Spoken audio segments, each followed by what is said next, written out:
Welcome to the Level Up Life podcast. I'm your host, Scottie Hobbs, and welcome to this episode. Today we're going to have a conversation with Nate Holloway, who played college and professional football. He shares what it takes to be successful, but more importantly, happy. He's faced difficult challenges in his life, but they have shaped him into the man that he is today. He took a leap of faith, leaving his job making over $150,000 a year to start his business, EPT training, to help local kids grow into their potential and have a better opportunity to play sports at the next level. Nate, welcome to the show. I have Big Nate here. How's it going, man? Doing awesome. Good, so good. I've been looking forward to having you on here for a while now. Yeah, we've been talking about it for a little while. Yeah, I love seeing you at the gym and seeing you training all the kids. And I just kind of want to get started and like let the people know like who is Nate? Like what do you do? Where'd you get started? So I'm Nate Holloway. Coach Nate. A lot of people call me Big Nate. But I'm originally from Seattle, Washington. Actually, Tacoma, Washington. I say Seattle. A lot of people don't know where Tacoma is. But I'm from Tacoma, Washington. Born and raised. Went to high school there. Moved out of there my junior year of high school. Moved to Salt Lake City. I was getting into a little bit of trouble, so my parents shipped me off to live with my uncle in Salt Lake, who's a bishop or was a bishop at the time, and then finished up high school in Las Vegas. And I have 4 sisters, mom and dad. Now on the other side, I have a family. I got a wife. We've been married 8 years now, 4 kids. I got a 6-year-old. She'll be 7 soon. My son just turned 4, and then I have twins that are 2.5.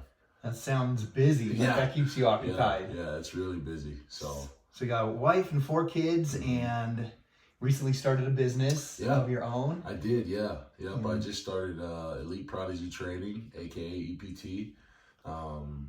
So I focus on developing young athletes in the area, athletes who want to go to the next level, who want to play college or possibly play at the pro level.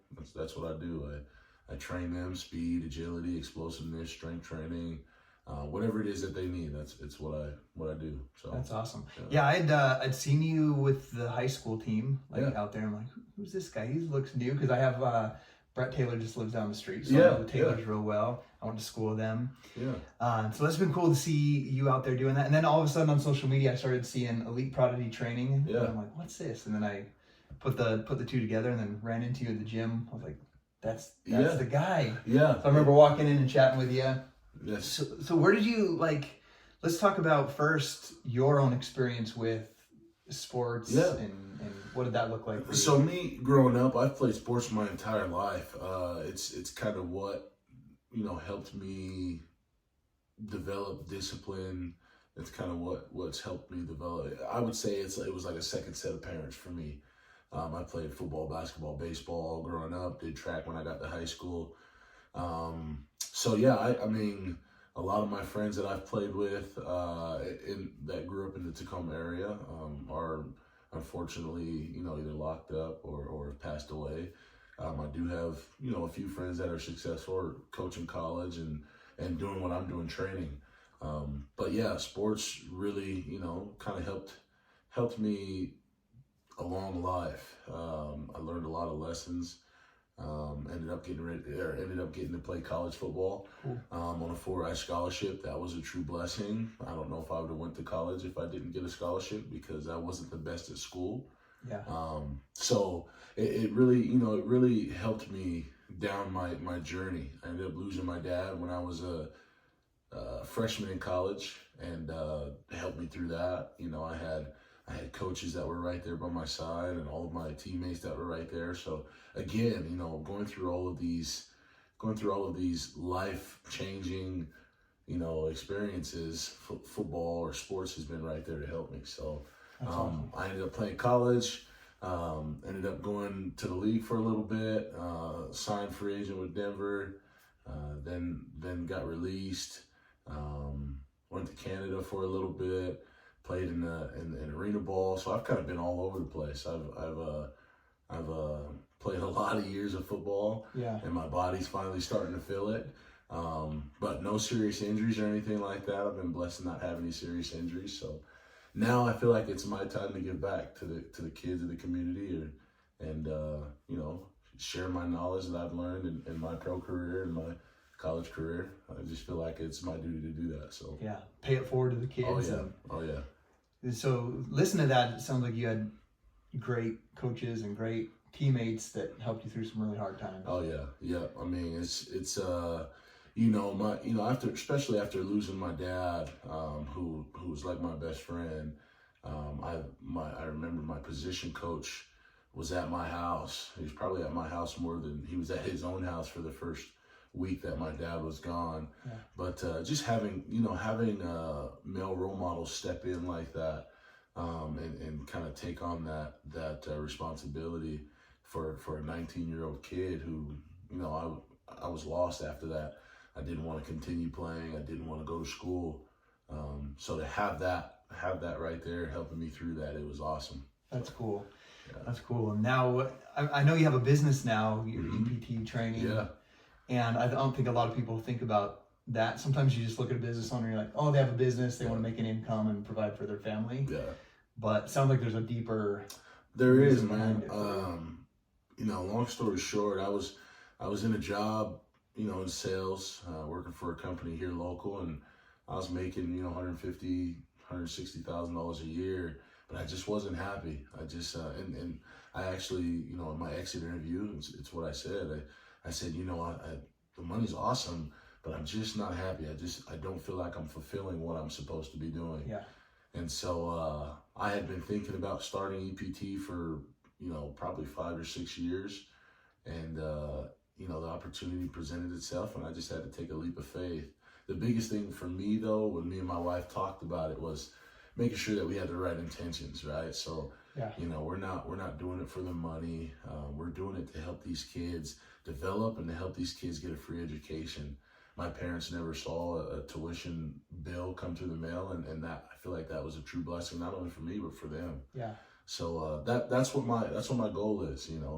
That's what my intentions are, is to help these kids and help these parents, and it's not for the money, and I feel like if I do it for the right reasons and continue to have the right intentions in mind, then everything else will take care of itself. So. I believe that. I believe if you give without really expecting anything in return and serve, that you'll be taken care of. Absolutely. So I know what's going to happen for you. So I appreciate it. It's fun seeing you at the beginning, because we'll be like, EPT will be this big thing, I feel like. I'm hoping so, man. Just got to keep working, but I appreciate it. Seeing these high school kids here in Idaho Falls, the Southeast Idaho area, really grow into what they can be. Well, man, it's funny you say that. There's so much, I've been here 8 years now. My wife's born and raised here, and there's a lot of talent. There's a lot of talent in this area.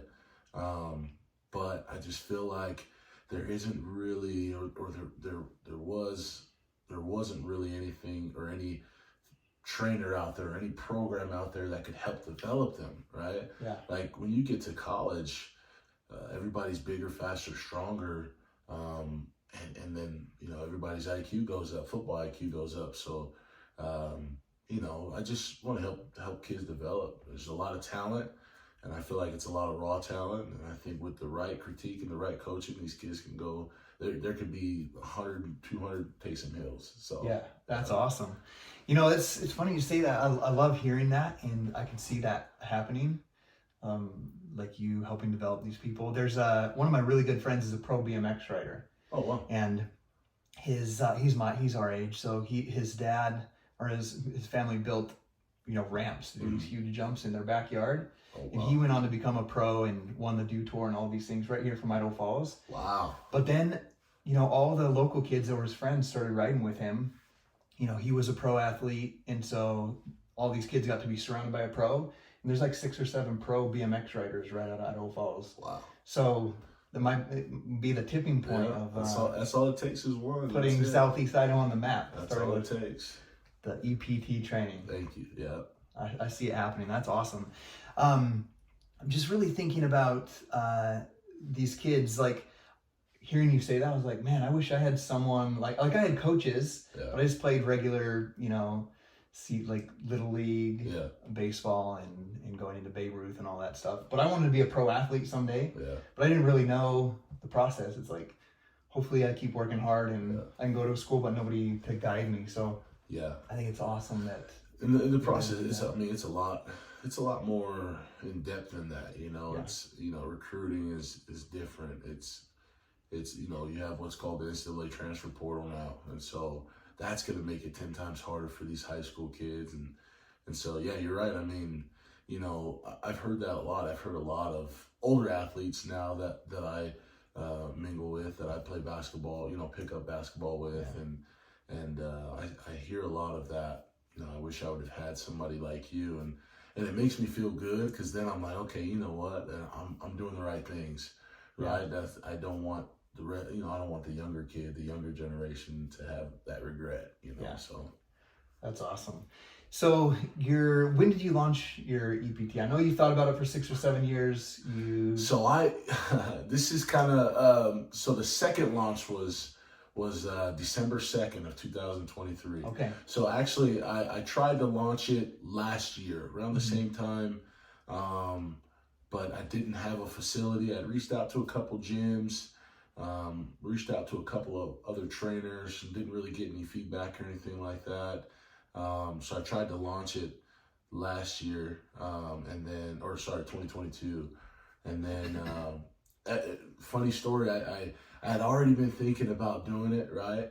Work had started to slow down at my job, and talked to my wife a little bit about it. And then I went and worked out at Bodify. I got a membership there. Yeah. Went and worked out at Bodify, and then JB called me in his office. He said, "Hey man, I've been thinking about what we talked about 6 months ago." Yeah. And kind of presented this business opportunity for me, and I just took it and ran with it, and Bodify's been right there through it all, just helping out what I need, asking me what I need for the kids, asking me, what I need for the community. And so it's really cool to have Bodify. I've had a couple other gyms offer me, and cool. I'm a loyal person. They gave me my first shot, and so I'm with Bodify. Yeah, I love Bodify. It's a great facility. It is. Yeah. Lots of equipment. I love the area in the back where I see you training the kids. Yeah. That's where I hang out too. It's a cool spot. So it's a cool area. That turf, man. That's now more gyms are starting to add that turf, but it was a unique thing to Bodify at first. And, I think it's because they understood the community needs that turf. It snows a lot here, so we need some of that. Yeah. So how's it been? So you launched in December again. Like how's the first few months? Couple of months. Man, it's been awesome. It's been really awesome. It got a little overwhelming at first, right towards the end of December, because I started having a lot of parents reach out. The schedule part, trying to find somewhere to fit everybody. A lot of parents are wanting one-on-ones, which is perfectly fine, but every kid gets out of school around the same time, so it's true. You only have a certain amount of hours after 3 o'clock, so it got a little overwhelming. That's another reason why I slowed down on posting on my social media for a couple weeks, because I wanted to make sure that I wasn't getting in over my head. Yeah. And so I, slowed everything down and just focused on the training aspect, focused on the work for the kids, and so that I wasn't getting overwhelmed. And now it's, I feel like everything's going with the flow. It's awesome. So that's great. So I've seen you train I haven't been there when you trained groups, but I've seen you train people one-on-one. So what kind of services do you offer? I know the end goal is to help these athletes. Yeah. So mainly what I work on is speed, agility, explosiveness, and strength training. I think that's one of the things. That last one is one of the things that I'm unique to this area. I think it's important for these kids to learn how to lift weights properly. Yeah. Because if you don't, that could lead to injury, and then now you're talking, a lot of time missed on the field or time missed on the court. So I think the biggest thing for me, and what I offer is the strength training. I have a lot of parents bringing their kids saying, "Hey, I need to put weight on my kid," and so I give all of my athletes a meal plan to follow, and then we do intense weight training and then speed afterwards. So it's one thing about building strength and size, but if you're not working speed alongside that, then you're not doing it the right way. Yeah. Also, putting on weight and being able to sustain that weight is also pretty important. So Yeah, that's awesome. That's what I work on, yeah. Build big, strong, fast athletes. That's it, yeah. I love that you're adding the nutrition, because I've done health and fitness coaching for 13 years. And I've had high school kids reach out to me and they're like, I need to put on weight. Yeah. You know, because my girls go to school with some of them, and and I'll be like, what are you eating? Sometimes they're just like, I'm just eating Pop-Tarts. Yeah. So I love that you're out there also teaching them nutrition and how to properly fuel their body. I got a funny story for you about the Pop-Tarts. So, so my best friend growing up, his name was Bryce, and he had an uncle that fought in the UFC, and he fought in the LFC, or there's a couple different MMA fighting leagues. His name was Brian Pardell. And Brian, I remember going to visit with my best friend. He lived in Arizona, and he was probably one of the most ripped 50-year-olds I'd ever met. Yeah. I'm talking, he had traps. He didn't have a neck. You know, biceps were just massive. And his diet consisted of Diet Coke and Pop-Tarts. Oh man. That's what. Now I don't know how that's panned out later on down the road. But at that point, he was one of the most ripped 50-year-olds I've ever met. So, and it was Diet Coke and Pop-Tarts. That's funny. That's wild. Yeah, I remember when I was in college, I went to BYU, Idaho. It was Rick's when I first went. Never been to a gym before. And I'm asking people, how do I put on weight? Because I was like the 130-pound kid when I was a freshman in college. But I was really fast, so I could hit a ball hard. Yeah. And they're just like, eat peanut butter sandwich, like just lots of peanut butter sandwiches. So I love that you're teaching that nutrition. Yeah. And I'm gonna have to check out that Pop-Tart and Diet Coke. That's awesome. So what's been like the biggest challenge you faced in starting your business? I would have to say, what I just talked about, getting the scheduling and getting overwhelmed with the scheduling, as far as like the training part, like, I wake up every single morning and I write up workouts specific to each group. A lot of them are similar. So that part is, I can do the training part in my sleep. Yeah. The biggest thing for me is definitely going to be the scheduling part. I'm so used to, in sales, it was me. That was it. I was my own business, worrying about me. And so now, having to schedule kids at different times and things like that has been the biggest struggle. But I would say, it's not something that I couldn't overcome. It was just something that I had to get used to. Yeah. Yeah. So with so you got your business scheduling with the kids. Mm-hmm. How's the balance, or how are you navigating having a wife and 4 little kids? So I guess that's what I was pointing to. Like trying to have that work-life balance. It's definitely something that's very important. And it was one of the reasons why I left my last job. I was so focused on sales, and I was spending a lot less time. Now, I do get to spend every morning with my kids and see my daughter off to school. Yeah. But, nights can get pretty long. On Friday nights, my last training session starts at 9 and it ends at 10:15. Yeah. So Friday nights can get pretty long, throughout the week. My wife will text me, messages here and there, hey, I miss you. But you know what, we do our best to try to spend some one-on-one time. I know we have a date coming up tomorrow that we're gonna be excited for. We have a babysitter from, I think, 4 to 9, and so nice. we're just gonna go and go eat and go bowl and just go hang out and have fun. Yeah, so that's important. It is. It's very important. So yeah, especially where she's the one that's supported me through all of it. And she was the one who really, a lot of people don't know this, but for a wife to say, hey, I think you should quit your job and focus on what you love to do, that's important. So I just want to make sure that she's getting her time. And there you go. So yeah, you have a good one, man. That's awesome. Yeah, I do, man. She's awesome.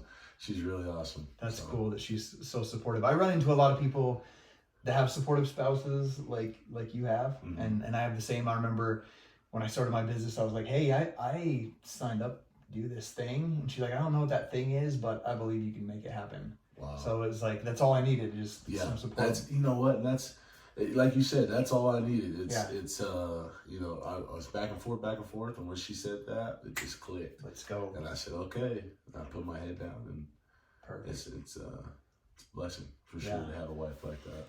You know, I think it's important when you're building a business. Like, you could have all the success, and success for everybody is different. Oh yeah. Fulfillment is a huge part of it. Do you enjoy what you do?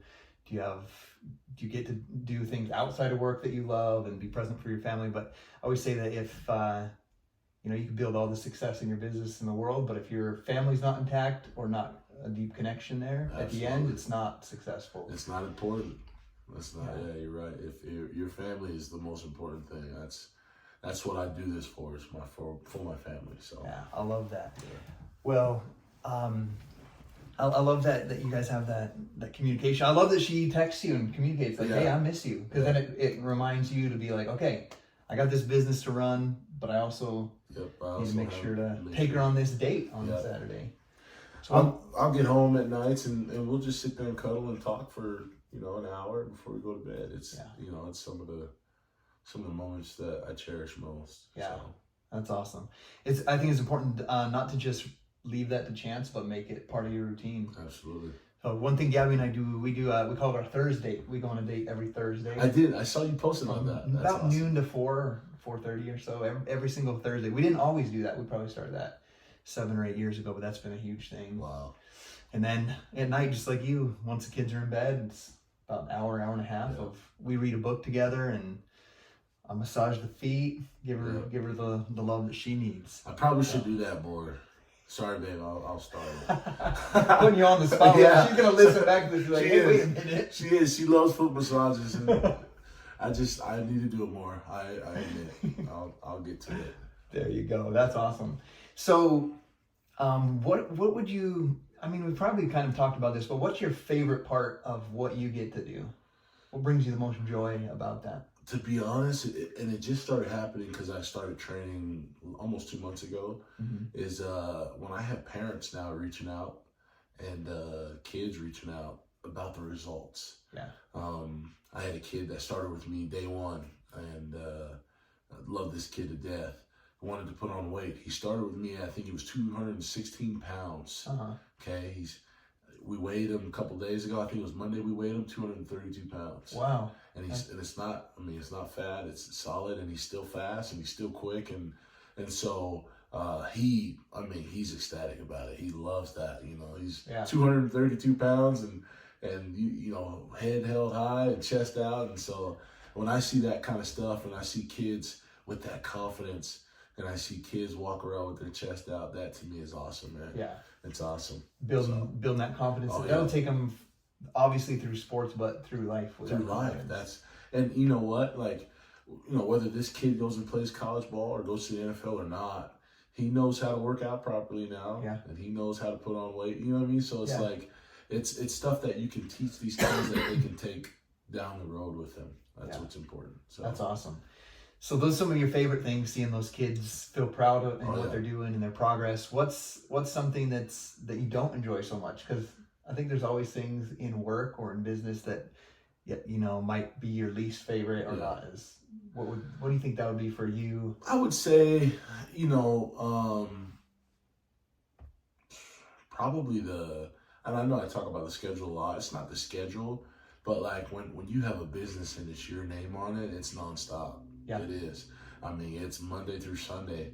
And so, you know, I'm making up workouts on Saturdays, and, you know, I have kids who can only work out on Sundays, and I try not to work Sundays, but you know, sometimes you just have to do what you got to do. It's your business, it's your brand. And, you know, later on down the road, maybe I can cut weekends fully out. But as of right now, where I'm still new and still freshly game, I'm going to sacrifice and do what I got to do. You know? So I think that would probably be it. Just working day in and day out on every single day. So yeah, I think a lot of people don't understand that. They see someone that's a business owner and they're like, man, looks like an incredible life. They got what maybe it could be a financial thing. They see what they have financially, or you see the time freedom they might have, whatever that looks like for them. Like, I want that, but I think it's important that someone that might watch this is like, I want to be a business owner someday. Know that it's a lot of grinding in the beginning. Like, your phone you're always on call, and you always got to do what's right for your clients, right? Yeah. So if somebody wants to work out from 9 to 10:15, that's what that's what I got to do. I'm okay with that. When you're gonna train them, yeah. That's what I signed up for. So. Yeah. And I love that you said once you've built the success and where you want to be in the business, then you can set different boundaries. Yeah. This is when I'm available and all that. Yeah, when I started my business, I worked 12 hours a day and every Saturday. And then it was like every night from 8:30. My wife worked at the Hilton Garden Inn too, so she was gone at nights. So I put the 3 little girls to bed after a 12-hour shift. I'd be with them for 3 hours, 5 to 8, put them to bed. And it was like 8 to midnight and then back up at 4:30, 4:15. So it's not easy. It takes a lot of sacrifice, a lot of hard work. And I think that's important for people to know. Yeah. But now they see my life now and they're like, I think he wakes up at like 8 o'clock. That's those boundaries you set now. Yeah. Yeah. And then, but that's, 13 years consistent in business. So yeah, I'm very much the same way. I talk when I'm talking with friends or even talking with Gabby, I'll be like, man, like I love the life we've been able to create, the freedom. Mm-hmm. I love what I get to like it doesn't even feel like work doing what I get to do every day. Sometimes I get to Friday, I'm like, holy crap, it's Friday already. Where most people are waiting to get to Friday. Yeah. But on the other end, it's like our businesses we have vacation rentals, and then we have obviously we're running a podcast, and I have our health and fitness business. Wow. But it's like 24/7. So it's my biggest challenge is like, I'm always thinking about this client or that prospect that's going to join my business, or who's the next person on the podcast, or the flood that happened in one of our rentals. It's like all the time. Oh wow. So it's important to learn how to kind of compartmentalize each thing and completely shut things off. Well, I think one of my biggest challenges I remember in the beginning is I would set dates with Gabby, and her love language is have you read the book 5 Love Languages? I have. You got to get my that wife has probably 3 times. So, and she always talks about it. Yeah, hers is quality time. And so we work separate shifts. I'm running a business, working 12 hours a day. And so we'd watch a movie like once a week, on one night when she would be off. But man, she was good for me because she'd be like, put that away. Because I'd be like holding her hand with one hand, and then I'd be like, oh, I got a customer. Yeah. And so I had to learn to set those boundaries too. Yeah. So that's probably my least favorite too, is the fact that your brain's always trying to figure out how to help the next person, or like just like your coach did back in the day. He had his own family. He probably had a job on top of being a coach, but he was there for you when you needed it. Yeah. When your dad passed away. So there's a lot that goes on with someone like that. What would be a piece of advice that you would give to someone? I want to go both ways on this, that wants to start a business or that wants to play pro or go to a great college and play sports. Consistency. Yeah. Consistency and I had actually one of my friends that I'm really good friends with. We worked at the last job together. He talked about motivation and how it's one of the most misleading words, motivation, and because some days you can be motivated, some days you might not be motivated. Yeah. And so he taught me, he said, in this industry, and I kind of take it and apply it to everything. I play sports and things like that. But he said, if you want to be at the top, if you want to be the best that you can be in what you're doing, you got to be obsessed with it. Yeah. And so, and that goes far beyond motivation, right?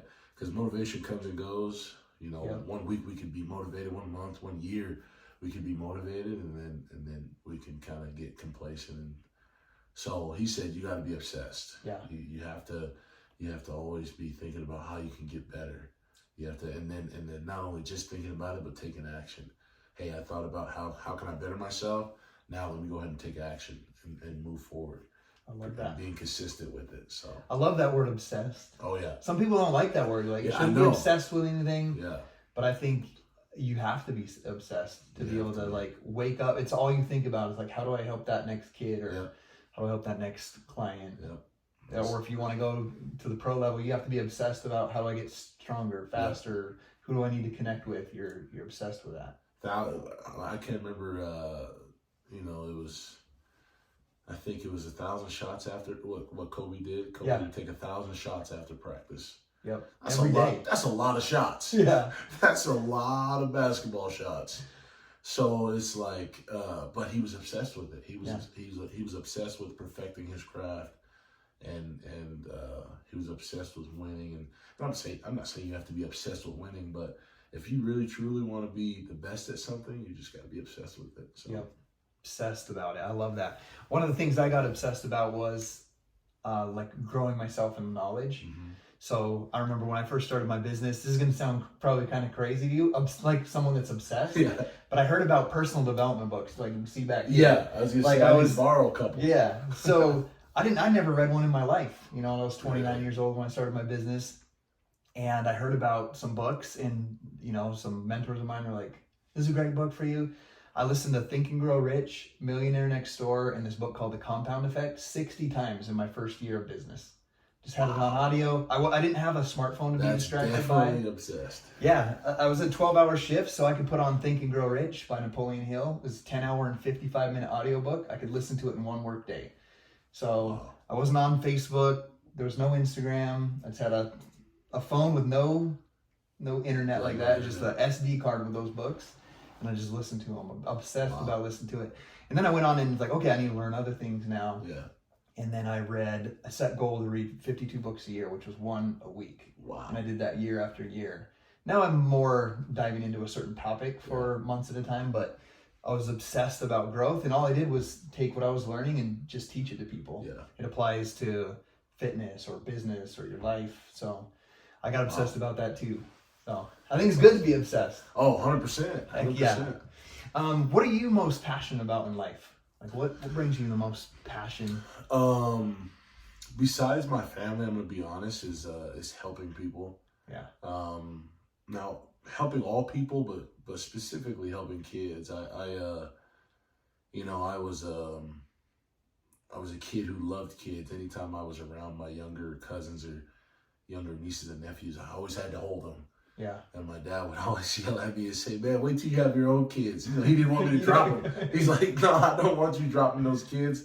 Wait till you have your own kids so you can hold them. Excuse me. So, but I think just, and then, you know, when I first moved here, I worked at 5 County, which is a juvenile prison. Okay. I worked there for a year. Then I transferred over to JCC. And I was there for 4 years. Okay. And so I think you know, my real passion is helping kids, whether that be with sports, whether that be with just life, just mentoring kids. It's one of my favorite things to do. I missed that job at JCC. It was actually one of my favorite jobs, but the shift work just got kind of hard for my wife. We had just had a new baby. And so it was just tough on her, but I would say my passion is definitely helping kids. Yeah, I love that, and I know you've talked a lot about your passion for helping even these kids that you're working with EPT. Do you think, just listening, do you think that stems from, you know, even your relatives helping you when you moved to Salt Lake? Oh, 100%, 100%. Your coach helping you as a kid. You know, and you know, I'm half Samoan. My mom is Samoan, and so in the Samoan culture, you'll hear the term "it takes a village to raise a kid." Yeah.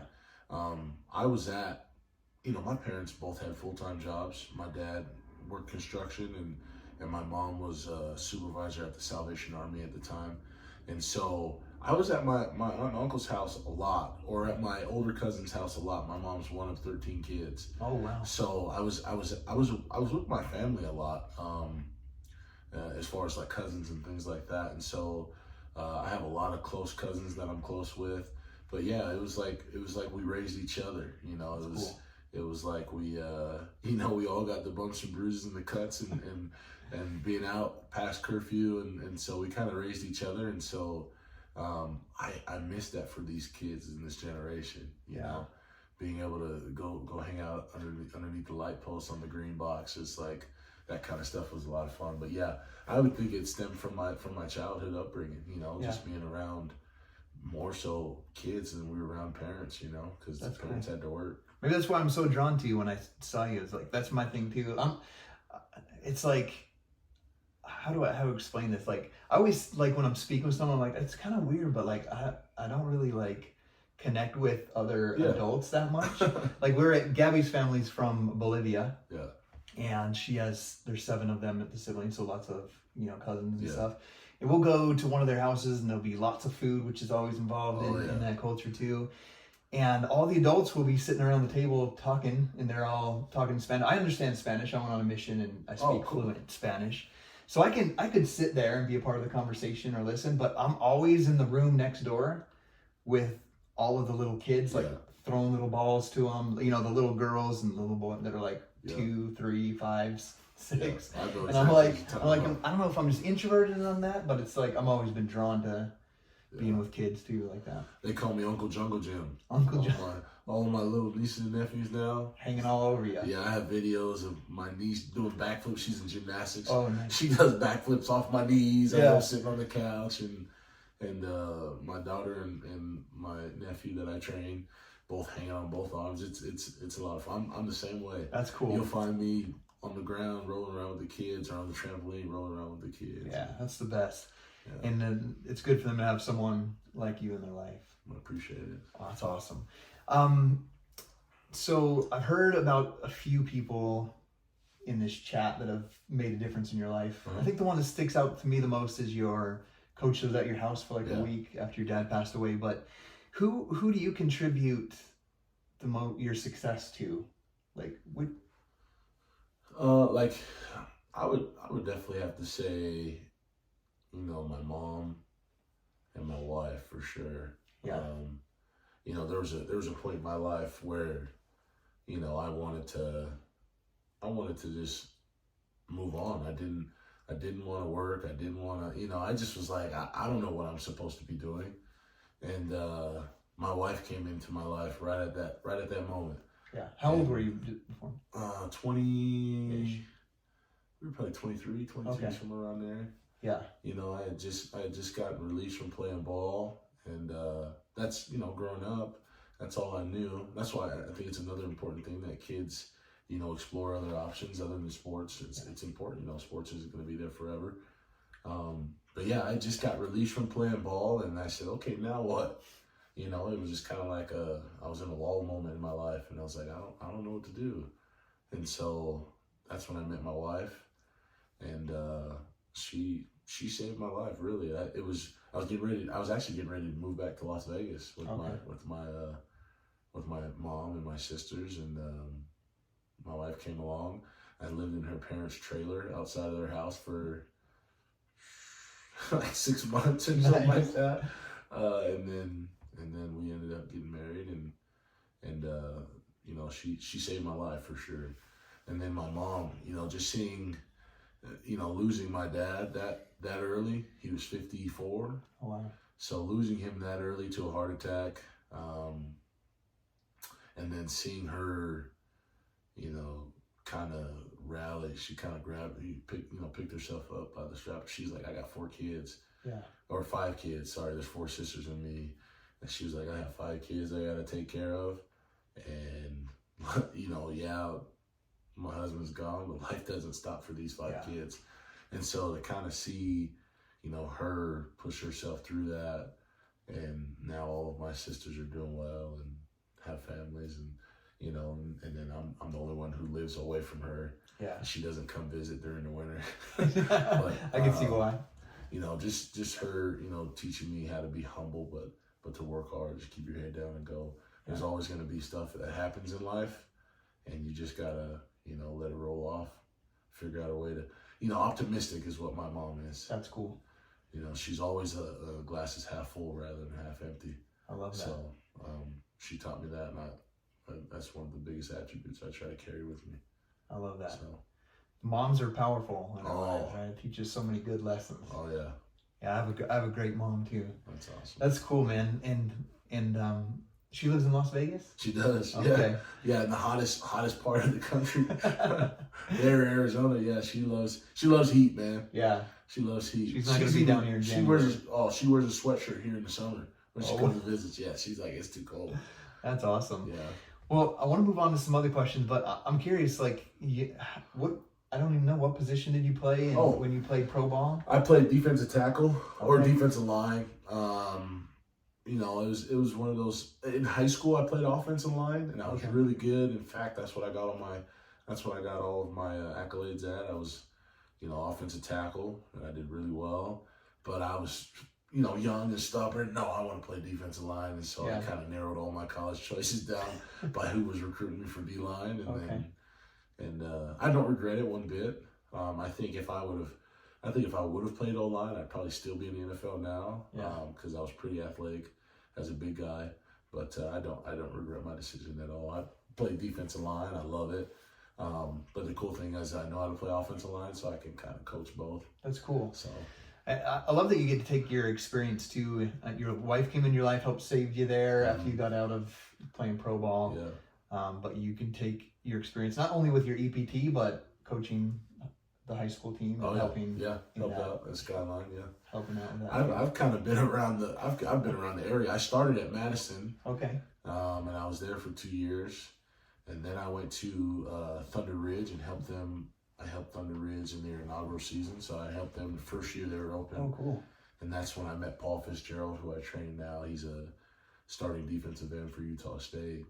But yeah, then I helped out with Thunder Ridge, and then we moved to Boise, and I helped out with Rocky, and then we moved back and helped out with Skyline for a couple of years, and now I'm just kind of, you know what, I want to help all the kids. Yeah. So. That's cool. I met Paul at Bodify back in maybe a couple years ago. He's a strong kid. Yeah. Now I know who's working with. Yeah. That's awesome. Yeah, he's a hard worker. He's strong. Strong is an understatement for that kid, man. Yeah, I'd be in the back of the gym there, back on the turf, and he'd be training. I'm just like, dang, who is this kid? And I went up and chatted with him one day, and he told me he's getting ready to play college ball. Yeah. That's awesome. What hardship taught you the most, and what did you learn from it, or what did it teach you? You know what? I haven't mentioned this yet, but I lost a son in 2018. So we had his name's Owen. We had we'd gotten pregnant. Everything was great until about our 28 week.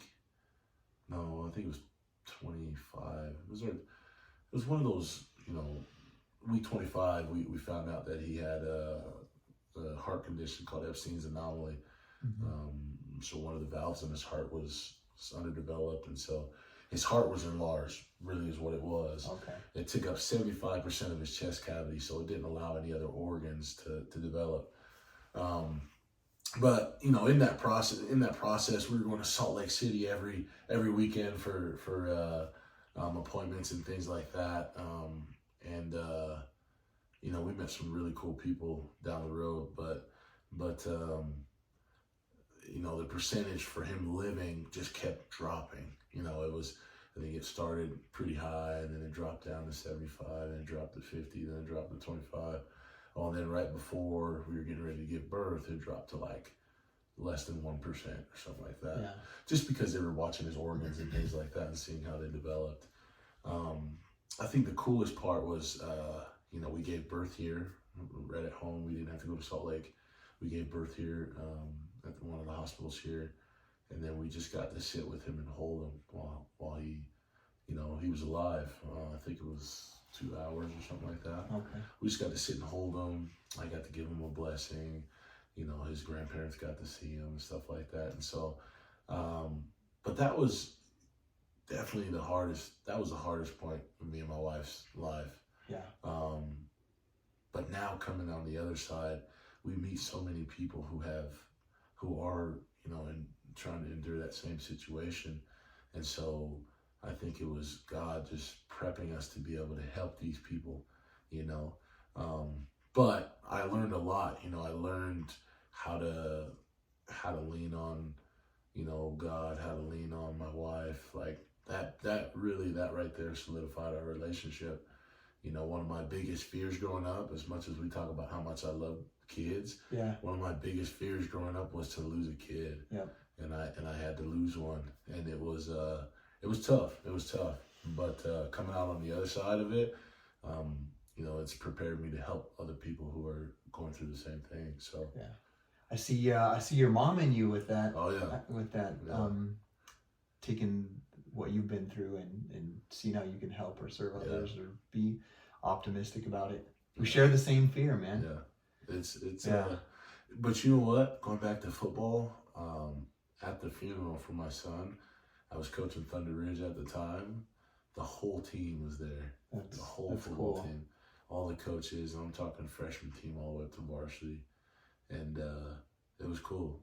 Like, it's one of those moments where, you know, you got everybody that you love and right there supporting. And so it was cool to have the whole football team there. Have a community and people around you. Yeah. A village, as you would that's say, exactly right? what it is, yeah. Wow, that's cool. It's a cool experience that they were there for you. Yeah. You know, I love that you say that you've been through that experience, the hardship of that. That was the hardest moment of your life. And then the glass is half full, you get to help other people. And I always hear the saying, you're best equipped to help the person that you once were, or help someone with something that you've been through. So I love that you're taking that and building connections with people and helping people understand that they can make it through it and maybe strengthen their relationship or solidify it like you guys did. I'm a firm believer in he won't give you anything you can't handle. Amen. He won't give you anything you can't handle, so I believe that. Yeah, that's cool. Thank you for sharing that. Yeah. So if you were to look back on your life, how old are you? 32. 32, okay. I've done a lot in 32 years. You've done a lot in 32 years. So if you were to look back on your last 5 years, let's say, are you living life today like you thought you would? Like if you look back 5 years ago, are you living life like how you thought you would? I feel like I'm living life better. Cool. You know, I think 5 years ago I was in a different mindset. I was more money driven. And so now I'm more happiness driven. I'm more family driven. I'm more do what you love to do. Yeah. And pay your bills while you're doing it, really, you know? Yeah. And so I would give up a $160,000 paying job to be able to train and do what I love to do, be around sports, be around training, and be around kids. So I feel, me personally, I still have a paper from, I think it was right when I started at my last sales job. You know, I sat down and went over, and I was like, you know, I want to make this much money, and I want to buy this, I want to buy that, and that's not what it's about. Yeah. I learned that really quick. It's not, my mom always tells me it's not the material things, because you can't take them with you. Yeah. And so I think that was, you know, it's a lesson that I've now learned at age 32. She's been telling me that since I was, you know, 18, 19, wanting all the nice phones and all the nice jewelry. And so sometimes it takes a while for it to sink in, right? Yeah. My wife's the same way. Like, you know, we're building a new house, and she's like, you know, I don't need this house. And I'm like, I know you don't. And she's like, I'm more than happy where I don't need anything. And I'm like, I know you don't.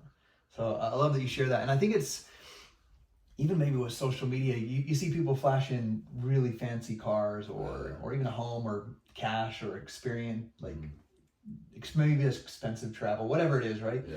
And people get this perception, especially young, when you're being molded by the things that you're seeing. Yeah. You think that that's what success is.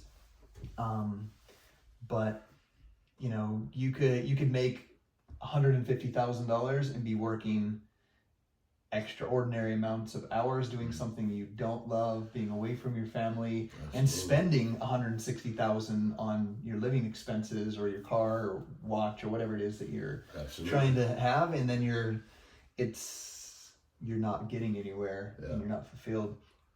Or you could have someone that makes, you know, you live modestly, make $50,000 a year, and you spend your day doing what you love. Mm-hmm. That's wealth to me. Oh yeah, 100%. More than someone that's making 160 and stressed about paying the bills because they're overspending or whatever it might be. If you could wake up in a happy marriage with happy, healthy kids, it doesn't matter what's in my bank account. As long as my kids are happy and my wife is happy and everybody's healthy and our bills are paid, that's all I need. Happy. That's all I need. Happy. I love it. I think that's a great lesson for anyone who's watching this to take away as you're striving to build a business or do something that you love. Yeah.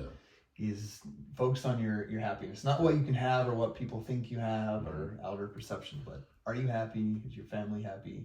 Absolutely. I love that. Another question, where do you see yourself in the EPT training 5 years from now? You know, so there's a gym in Washington where I grew up. It's called FSP, and he's got he had the right intentions, and now he's got, I would say, the biggest gym in the state of Washington. He's got NFL players, he's got college guys, he's got high school guys.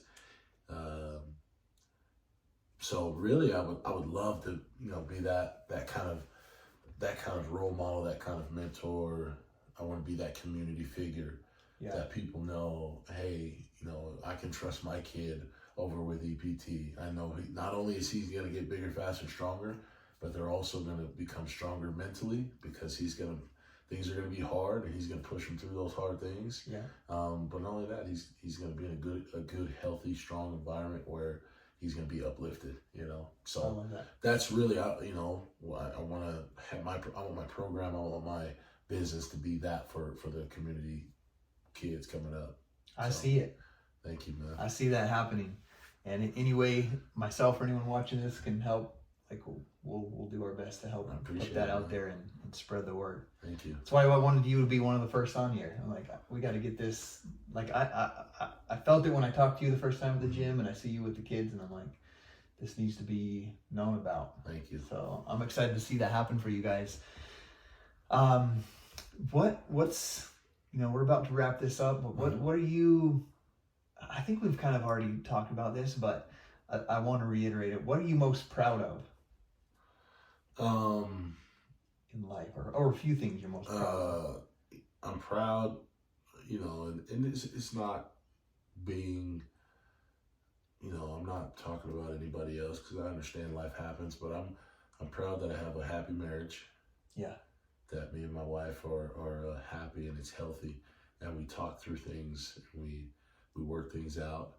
I'm really proud of my kids. My daughter is all of my kids are smart, but my daughter is testing, outrageously, and she's only in first grade. She's testing like third grade reading, and second grade math. So I'm proud of her. She's really, really smart. I'm proud of all my kids.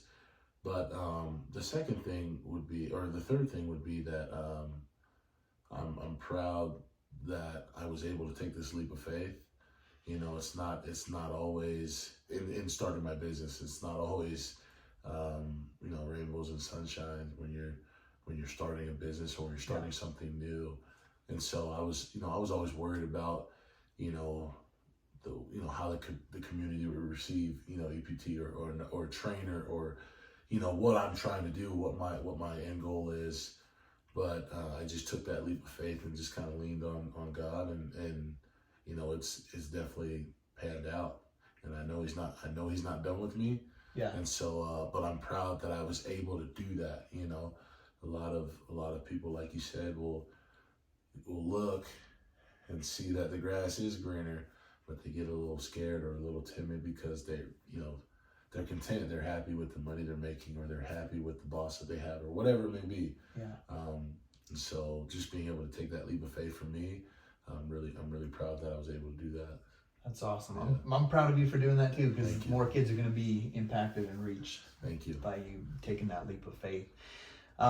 So people are going to be watching this. Maybe some of your kids are going to be watching this. Some people want to build a business someday. Yeah. What's a piece of advice, like the last thing, like if you just grab somebody and tell them something super important, what would you tell them? Do it with your heart.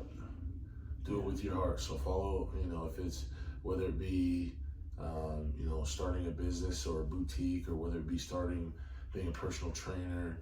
I met a guy at the gym named Ian who asked me to sit down and interview, and there were similar questions, but we weren't recording or anything like that. But he had a rough upbringing, and now he wants to be a personal trainer, and he's asked to shadow me. But the main thing I told him was, do it with your heart, have the right intentions. Yeah. Don't worry about the money. Don't worry about what other people think. You're always going to have your critics. You're always going to have people trying to knock you down. Yeah. But just put your whole heart into it and keep pushing forward one step at a time. I love that. We're building our house, and on the wall in the court, it's going to be the man in the arena quote. Have you heard that quote before? Huh. I'll send it to you later. Okay. I don't have it memorized. I should, but you'll love that quote. So to wrap this up, how do people get a hold of Nate and EPT? Yeah, if you want training or whatever. So on Instagram, Elite Prodigy Training. Again, I'm Nate Holloway. I'm on Facebook as well. But if you go on Instagram, look for Elite Prodigy Training. You can DM me on there, or I can reach out to you by phone, however you want to reach out. But yeah, I'd love. I mean, any athlete in the area. One thing that I learned when I first started, one more thing is, I was saying I only want to work with athletes who want to go to college, and it's not about that. I want to work with any athlete who's ready to better themselves. Yeah. So any athlete, any of you parents out there, or even any of you athletes, I'm working with a kid right now who's already graduated high school, who's great. He's great, just didn't have the recruitment and all that. I'm trying to get him into playing college basketball right now. Oh, that's cool. But any athlete out there right now who's ready to work on themselves, better themselves physically, mentally, just hit me up on Elite Prodigy Training on Instagram. So awesome, and I'll put some links in the description too, so they can catch you. So cool. And you guys go follow Scottie. Go follow Scottie Hobbs. Awesome, thanks. Love the conversation today, brother, and I'm excited for people to hear kind of your story and what you're doing. Appreciate it. Awesome. See you guys later. See ya. Good. Thank you for joining us on this incredible episode with Nate Holloway, and we hope that you enjoyed the content that we shared with you today and invite you to send this to some friends. We'll see you next time, and don't forget that your leveled up life is just a few decisions away.